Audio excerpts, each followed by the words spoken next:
Hello बच्चों, आज हम लोग प्रीवियस ईयर क्वेश्चन 2013 का हम लोग अर्थशास्त्र देख रहे हैं।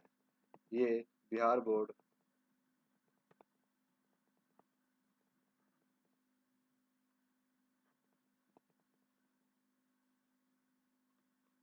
मैट्रिक परीक्षा 2025 के लिए आप लोग तैयारी कर रहे हैं, तो हमारे चैनल से जुड़ जाएं ताकि आप सभी को फायदा हो सके।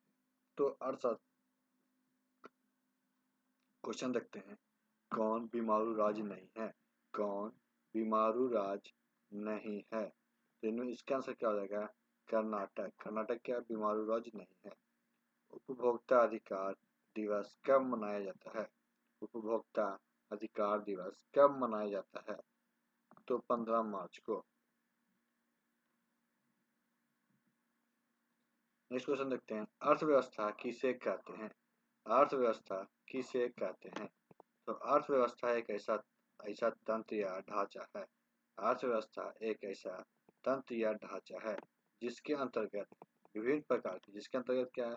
विभिन्न प्रकार की आर्थिक क्रियाएं संपादित की जाती है। इसके अंतर्गत क्या क्या है? विभिन्न प्रकार की आर्थिक क्रियाएं संपादित की जाती है। जैसे जैसे कृषि उद्योग, व्यापार, बैंकिंग, बीमा, परिवहन तथा संचार आदि।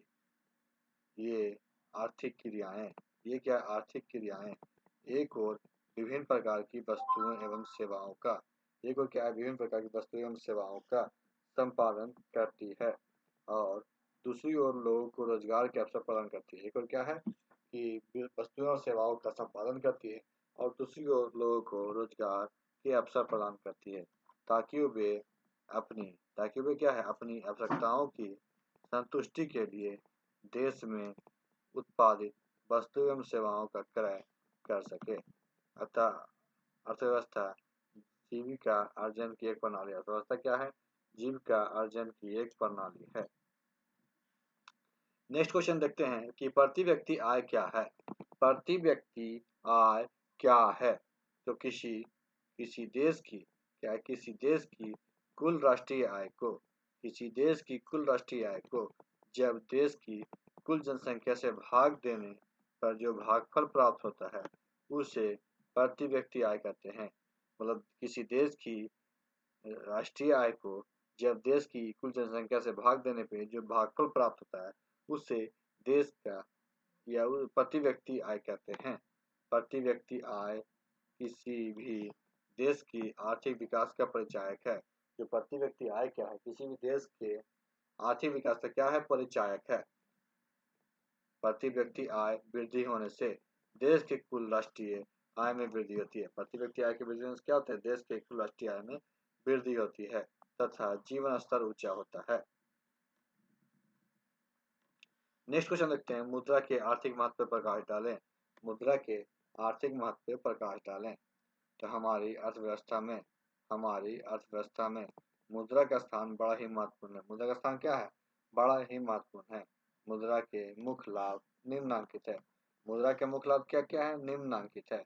पहले देखते हैं उपभोक्ता को लाभ। उपभोक्ता को लाभ मुद्रा के रूप में क्या है? मुद्रा के रूप में आय प्राप्त होने पे कोई भी व्यक्ति अपनी इच्छा एवं सुविधा अनुसार इसे खर्च कर सकता है। मुद्रा के रूप में आय प्राप्त होने पे कोई भी व्यक्ति अपनी इच्छा एवं सुविधा के अनुसार इसे खर्च कर सकता है। मुद्रा के द्वारा क्रय शक्ति ऐसा रूप में होती है जिसका वह जिस प्रकार चाहे उपयोग कर सकता है। दूसरा है उत्पादक को लाभ। क्या है? उत्पादकों को लाभ। उत्पादकों को भी मुद्रा से अनेक लाभ प्राप्त होते हैं। तो क्या है? मुद्रा से अनेक लाभ प्राप्त होते हैं। मुद्रा के प्रयोग से क्या है? मुद्रा के प्रयोग से आज बड़े पैमाने पे उत्पादन संभव है। मुद्रा के प्रयोग से क्या है? आज बड़े पैमाने पे उत्पादन संभव है। उत्पादकों को मुद्रा के द्वारा उत्पादन के विभिन्न साधनों को जुटाने, कच्चा माल खरीदने, श्रमिकों को पारिश्रमिक देने तथा पूंजी उधार में लेने में बहुत आसानी हो गई है। अब विनिमय के क्षेत्र में लाभ। विनिमय के क्षेत्र में क्या क्या लाभ है जो देखते हैं हम लोग। तो मुद्रा के आविष्कार से वस्तु विनिमय प्रणाली की सभी कठिनाइयां समाप्त हो गई है। मुद्रा के जो आविष्कार है उससे क्या है, वस्तु विनिमय की प्रणाली की सभी कठिनाइयां समाप्त हो गई है। मुद्रा विनिमय का सर्वमान्य साधन है। मुद्रा क्या है, विनिमय का सर्वमान्य साधन है। वितरण के क्षेत्र में लाभ क्या है, वितरण के क्षेत्र में लाभ। वर्तमान समय में वस्तुओं का उत्पादन कई साधनों के सहयोग से होता है। वर्तमान समय में वस्तुओं का उत्पादन क्या है, कई साधनों के सहयोग से होता है। उत्पादन के विभिन्न साधनों की सीमांत उत्पादकता को मापने का कार्य मुद्रा के द्वारा ही होता है। इन साधनों का पुरस्कार या पारिश्रमिक भी मुद्रा के रूप में दिया जाता है। इस प्रकार मुद्रा राष्ट्रीय आय के वितरण में सहायता करती है। मुद्रा क्या राष्ट्रीय आय के वितरण में सहायता करती है। राजस्व के क्षेत्र में लाभ क्या है, राजस्व के क्षेत्र में लाभ। मुद्रा से राजस्व के क्षेत्र में भी बहुत सहायता मिलती है। मुद्रा से क्या राजस्व के क्षेत्र में बहुत सहायता मिलती है। सरकार करों के रूप में जनता से आय प्राप्त करती है। सरकार क्या है, करों के रूप में जनता से क्या है, आय प्राप्त करती है और इसे लोक कल्याण के कार्यों पर खर्च करती है। और क्या करती है, लोक कल्याण के कार्यों पर खर्च करती है। मुद्रा के प्रयोग से ये दोनों कार्य सरल हो जाता है। मुद्रा के प्रयोग से क्या है, दोनों कार्य सरल हो जाता है। स्वयं सहायता समूह में महिलाएं किस प्रकार अपनी भूमिका निभाती है।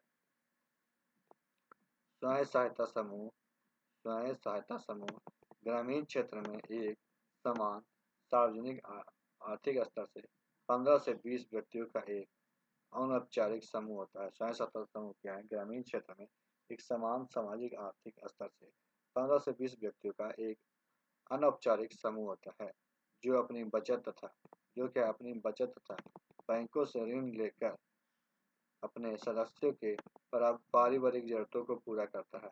ये जो समूह क्या करता है कि अपने बचत के साथ साथ बैंक से ऋण लेते हैं और इसे अपने सदस्यों के पारिवारिक जरूरतों को पूरा करते हैं और विकास की गतिविधियों चलाकर गांव का विकास और महिला सशक्तिकरण में योगदान करते हैं।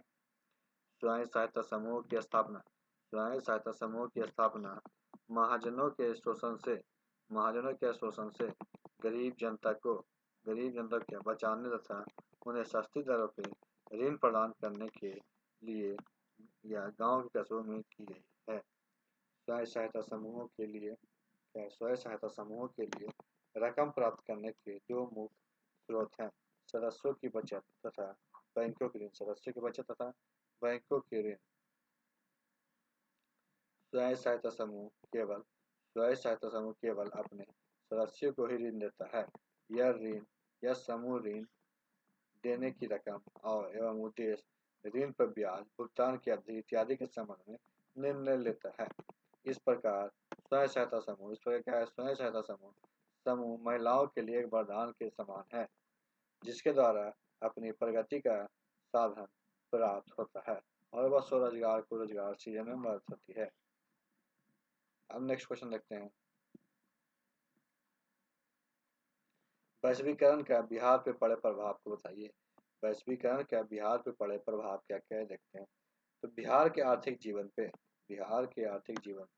वैश्वीकरण का निम्नलिखित कुप्रभाव पड़ा है। पहला है वैश्वीकरण के परिणाम स्वरूप कृषि एवं कृषि पर आधारित उद्योग की अपेक्षा हुई। वैश्वीकरण के कारण बिहार के कुटीर एवं लघु उद्योग पर विपरीत प्रभाव पड़ा।